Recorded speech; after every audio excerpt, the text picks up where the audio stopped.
जीवन कभी कभी हमें ऐसी लड़ाइयों में डाल देता है जहां पैर कमजोर पड़ जाते हैं लेकिन हौसला और भी मजबूत हो जाता है। आज हम एक ऐसी ही स्थिति पर मिले स्रोतों की गहराई से पड़ताल करेंगे जिसका नाम है हेरिडेटरी स्पैस्टिक पैराप्लेजिया या HSP। जी। आज की हमारी ये चर्चा एक सफ़र की तरह है। मतलब ये सफ़र एक मुश्किल डायग्नोसिस से शुरू होता है, रोज़ाना की हिम्मत और प्रबंधन की गलियों से गुजरता है और विज्ञान की उम्मीद भरी रोशनी पर जाकर ख़त्म होता है। ये कई लोगों द्वारा चुपचाप लड़ी जा रही एक लड़ाई है और आज हम इसे समझने की कोशिश करेंगे। बिल्कुल। और ये चर्चा सिर्फ एक मेडिकल स्थिति के बारे में नहीं है। ये असल में देखिए 2 मोर्चों पर लड़ी जाने वाली लड़ाई को समझने की कोशिश है। 2 मोर्चे। हाँ, एक मोर्चा हमारे अंदर है, हमारे जेनेटिक्स में, जिसे बदलना मुश्किल है, और दूसरा मोर्चा बाहर है, जो हमारी हिम्मत, हमारी मेहनत और सही इलाज पर निर्भर करता है। हम देखेंगे कि ये दोनों मोर्चे एक दूसरे को कैसे प्रभावित करते हैं। तो चलिए इस सफ़र के पहले पड़ाव से शुरू करते हैं। ये हेरिडिटरी स्पैस्टिक पैराप्लेजिया या HSP आखिर है क्या? इसे आसान शब्दों में कैसे समझा जा सकता है? इसे समझने का सबसे सीधा तरीका यह है कि यह एक आनुवंशिक यानी जेनेटिक न्यूरोलॉजिकल डिसऑर्डर है। इसमें दिमाग और रीढ़ की हड्डी से पैरों तक संदेश ले जाने वाली नसें धीरे धीरे कमजोर होने लगती हैं। अच्छा। इसका नतीजा ये होता है कि समय के साथ पैरों की मांसपेशियों में अकड़न, जिसे हम स्पेस्टिसिटी कहते हैं, और कमजोरी बढ़ने लगती है। इससे मतलब चलने फिरने में, संतुलन बनाने में मुश्किल होती है। मतलब ये शरीर के वायरिंग सिस्टम में एक धीरे धीरे बढ़ने वाली समस्या है जो खास तौर पर पैरों को निशाना बनाती है। आपने बिल्कुल सही पकड़ा। लेकिन यहाँ एक बहुत ही हैरान करने वाली बात है जो इसे और भी जटिल बना देती है। वो क्या? HSP कोई एक बीमारी नहीं है। एक बीमारी नहीं है? जी नहीं। अब तक इसके 80 से ज्यादा अलग अलग जेनेटिक प्रकार पहचाने जा चुके हैं, जैसे SPG4, SPG3A, SPG47 और भी बहुत सारे। एक मिनट, 80 से ज्यादा प्रकार? इसका मतलब तो ये हुआ कि HSP का लेबल लगाना तो सिर्फ कहानी की शुरुआत है। बिल्कुल। असल पहेली तो ये पता लगाने में है कि इन 80 में से कौन सा दरवाजा खोलना है। ये तो वाकई बहुत जटिल है। बहुत ज्यादा। और इसी वजह से हर व्यक्ति का अनुभव बिल्कुल अलग होता है। किसी में ये बचपन में शुरू हो सकता है, किसी में 40 की उम्र के बाद। अच्छा। किसी में इसकी रफ्तार बहुत धीमी होती है, तो किसी में ये तेजी से बढ़ता है। ये सब इस बात पर निर्भर करता है कि कौन सा जीन प्रभावित हुआ है। हर जीन एक अलग तरह से नसों को नुकसान पहुंचाता है, जिससे लक्षण और उनकी गंभीरता बदल जाती है। तो अगर ये इतना जटिल और अलग-अलग तरह का है तो डॉक्टर इसका पता कैसे लगाते हैं? अगर किसी को लक्षण महसूस हो रहे हैं तो पहला कदम क्या होता है? मतलब निदान तक पहुंचने का रास्ता क्या है? देखिए, सबसे पहले तो एक न्यूरोलॉजिस्ट पूरी तरह से जांच करते हैं। मांसपेशियों की ताकत, संतुलन, रिफ्लेक्स, चलने का तरीका, इन सब की बारीकी से जांच की जाती है।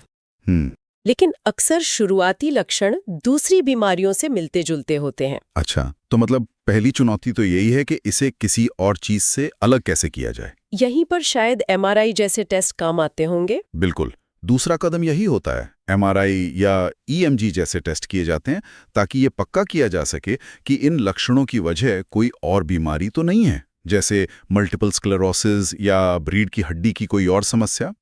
लेकिन इन टेस्ट से सिर्फ दूसरी संभावनाओं को खारिज किया जाता है, HSP की पुष्टि नहीं होती। तो फिर वो आखिरी पक्का जवाब कहाँ से मिलता है? वो आखिरी और सबसे निर्णायक जवाब हमारे DNA में छिपा होता है।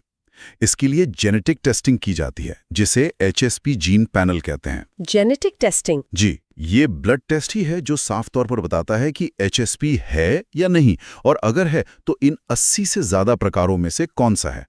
यही वो पल होता है जब अनिश्चितता खत्म होती है और एक साफ तस्वीर सामने आती है। और भारत में इस टेस्ट की क्या स्थिति है? क्या ये आसानी से उपलब्ध है? हाँ, भारत के बड़े शहरों में कई निजी लैब्स हैं जो ये जेनेटिक टेस्टिंग करती हैं। लेकिन यहाँ एक व्यावहारिक पहलू सामने आता है और वो है खर्च। खर्च? जी, इस टेस्ट का खर्च लगभग 20,000 से 40,000 रुपए के बीच आ सकता है।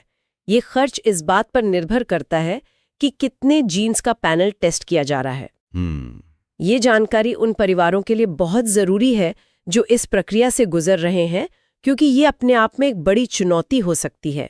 तो एक तरफ जेनेटिक टेस्ट का ये खर्च है जो एक बड़ी चुनौती है, लेकिन इससे भी बड़ा सवाल ये उठता है कि जब तशखीस हो जाए, जी, मतलब निदान हो जाए, तो आगे का रास्ता क्या है?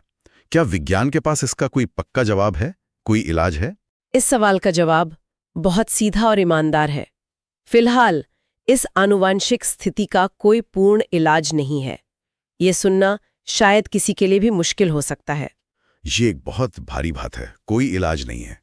ये सुनकर इंसान निराश हो सकता है। हो सकता है, लेकिन यहीं पर कहानी का रुख बदलता है, क्योंकि पूर्ण इलाज न होने का मतलब ये नहीं है कि कुछ किया नहीं जा सकता। अच्छा, असलियत यह है कि ऐसे बहुत असरदार तरीके मौजूद हैं जिनसे लक्षणों को बेहतरीन तरीके से प्रबंधित किया जा सकता है और जीवन की गुणवत्ता को बनाए रखा जा सकता है।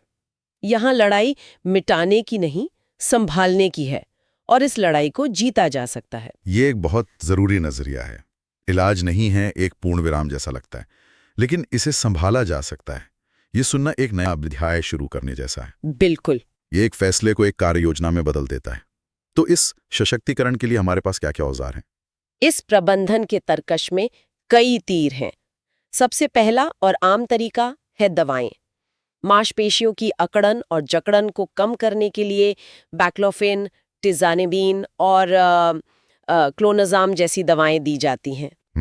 ये मांसपेशियों को थोड़ा आराम देती हैं, जिससे चलने फिरने में कुछ आसानी होती है। और अगर ये अकड़न किसी एक दो खास मांसपेशियों में बहुत ज्यादा हो, तब क्या कोई और विकल्प है? हाँ, ऐसे मामलों में बोtulinum टॉक्सिन इंजेक्शंस एक बहुत कारगर उपाय हो सकता है। बोटॉक्स? जी, ये इंजेक्शन सीधे उन खास मांसपेशियों में लगाया जाता है जो सबसे ज्यादा अकड़ी हुई होती हैं, और ये उन्हें कुछ महीनों के लिए रिलैक्स कर देता है। और मैंने एक और उन्नत तकनीक के बारे में पढ़ा है, इंट्राथेकल बैक्लोफेन पंप या आईटीबी। ये क्या है और ये कब काम आता है? आईटीबी एक ज्यादा उन्नत विकल्प है। ये तब इस्तेमाल होता है जब गोलियां असर करना बंद कर देती हैं या उनके साइड इफेक्ट्स बहुत ज्यादा होने लगते हैं। तो ये एक तरह का अगला कदम है। हाँ, इस तकनीक में